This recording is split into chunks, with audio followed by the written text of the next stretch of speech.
Hello, my name is Pablo Garcia Ruiz. I'm a researcher at the Artificial Vision Application Research Group that is located inside the University of Cordoba, Spain.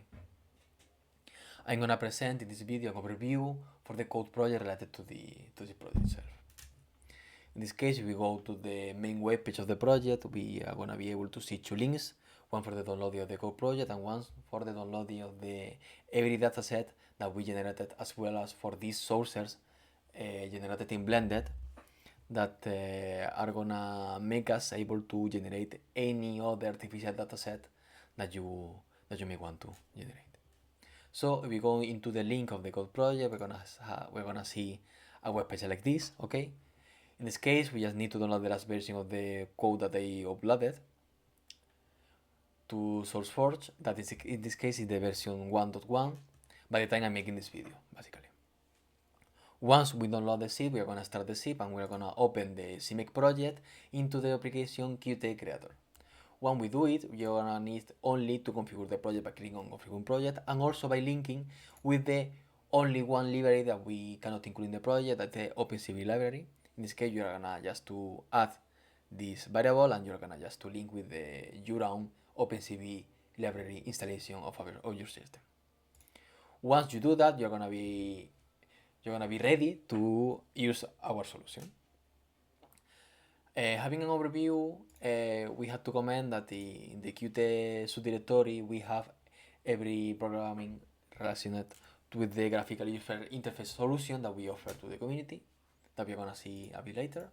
Then in the test session, you can have several tests that they already programmed in order to be used by anyone. Also, we have the utilities folder, that is probably the main folder, apart from the library itself, the calibrator underline lib, that's our solution library, where we have two utils. The second one, visualize results, is an util I developed in order to visualize in a good way the solution of our system, of your own solutions. But also we have the main util, that is the map complete, that is basically a more complex program version of the graphical user interface one. In this case, we're gonna have several more parameters, and you wanna dig inside the solution. This is the util that I recommend you to see and to review. At the end, we have some util for the developers. In this case, for example, you're gonna be able to see how we manage currently this ground truth obtained by Blender, for example, for our artificial dataset. At the end, we have the third-party folder where we have these external libraries, third parties, and in this case we use Aruco, and we use also the JSON. Okay, so let's move into the graphical user interface application. In this case, as you can see, whenever you open the application, you need to specify an auto folder. In this case, I already prepare a folder called test. That in this case, it only contains another folder data that's gonna be for the data for our solution, but it's an empty folder basically. Then in this menu, you have a toolbox where you have first an introduction to the application itself and how everything is gonna be used, but I'm gonna introduce the application myself.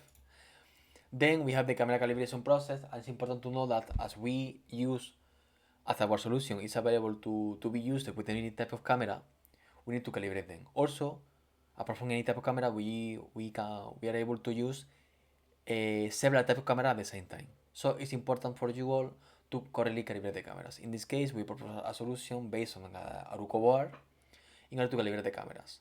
You will just need to specify the input image folder and then to push on calibrate camera in order to calibrate the cameras. In my case, I already have the camera calibrated, so I'm not gonna bother with that, but this is used in order for everyone to easy the process of the camera calibration. Lastly, and most important, we have the camera positioning tool. Okay, this is basically our solution process. In this case, we need to specify an input folder that I already prepared as data. In this case, this folder contains one calibration parameter files. It's important to know that for the graphical user interface application, I simplified the problem to use just one type of camera. So every camera ID, in this case we have 9 cameras, are all the same type of camera using the same intrinsic parameters. If you want to use several cameras, several intrinsic parameters, I recommend you to go to the util, that's called the util that was in the visualize result ones, in order to perform this, the programming needed in order to use several type of cameras, basically. For the input, I mean. The solution itself, of course, manage every camera in a different way. In this case, for the input, I simplified the input in order to use just one type of camera and one calibration file. For this application, in order to use the camera calibration, you need to specify the file as camera calibration.yml. Also, here you're gonna have every folder that you want, 1, 2, 3, it doesn't matter. Every folder is gonna be a local environment of our solution. Every folder arranged here are gonna be processed currently by our solution. The first folder, in this case the unique folder I have, as I'm presenting a simple solution, we have a folder named 001, it doesn't matter, you can name the folder as well as you want, it's gonna be the ID of the folder basically. What is important is that every camera snapshot must be named by the ID of the camera itself. Okay, in this case we have the camera 300, the camera 301, the camera 302. As you can see, these are photos from our artificial dataset from one of our rooms. You can see you have several different cameras with the currently named snapshot file from every camera.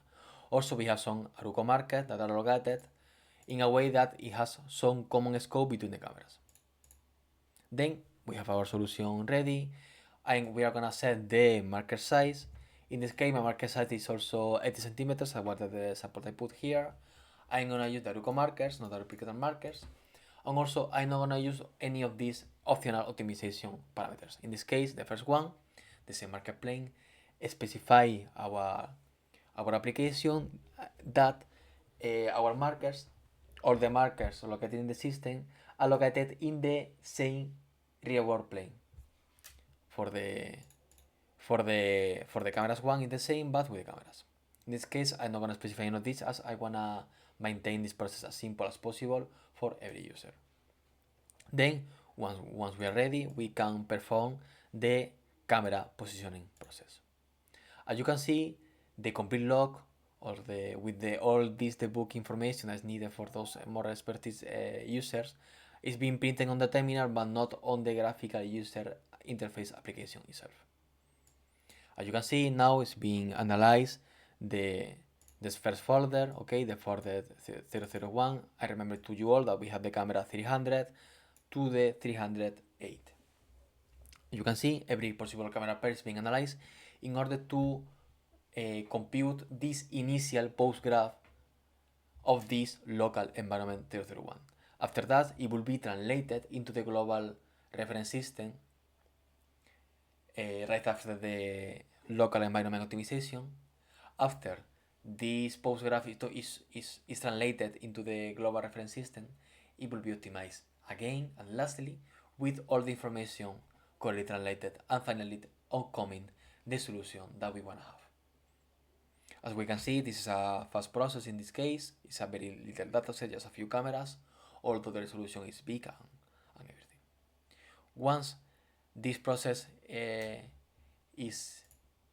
gonna end, I'm gonna put this window always on top, and I'm gonna amplify this window so you can see it more correctly.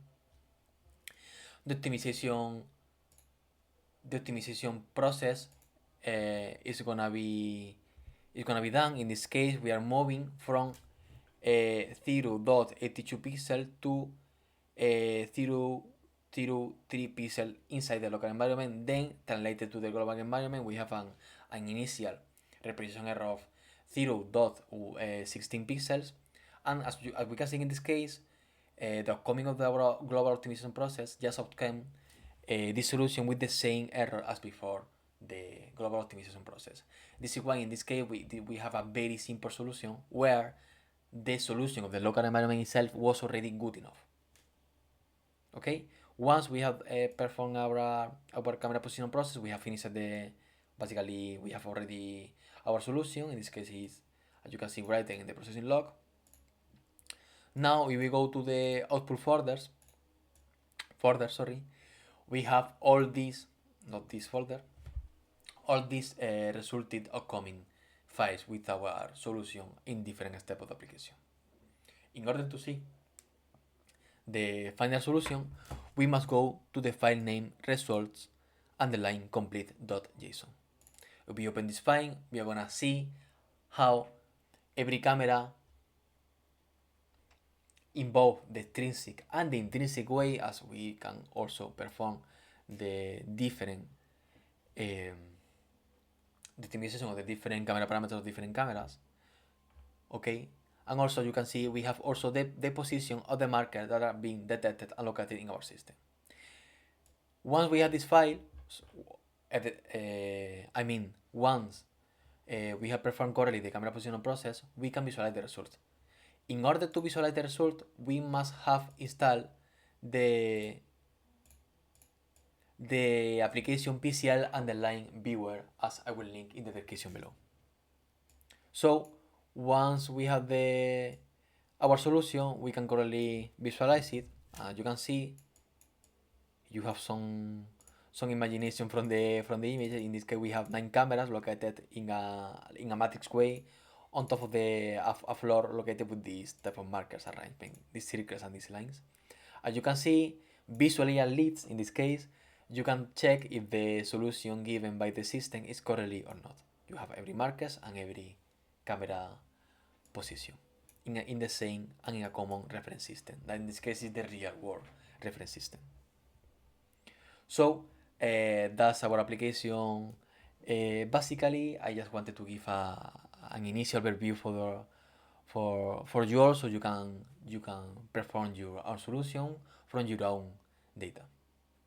Thank you very much for watching. If you have any doubt, please feel free to contact me by email or by the comment section. Thank you very much again, and see you all. Bye bye.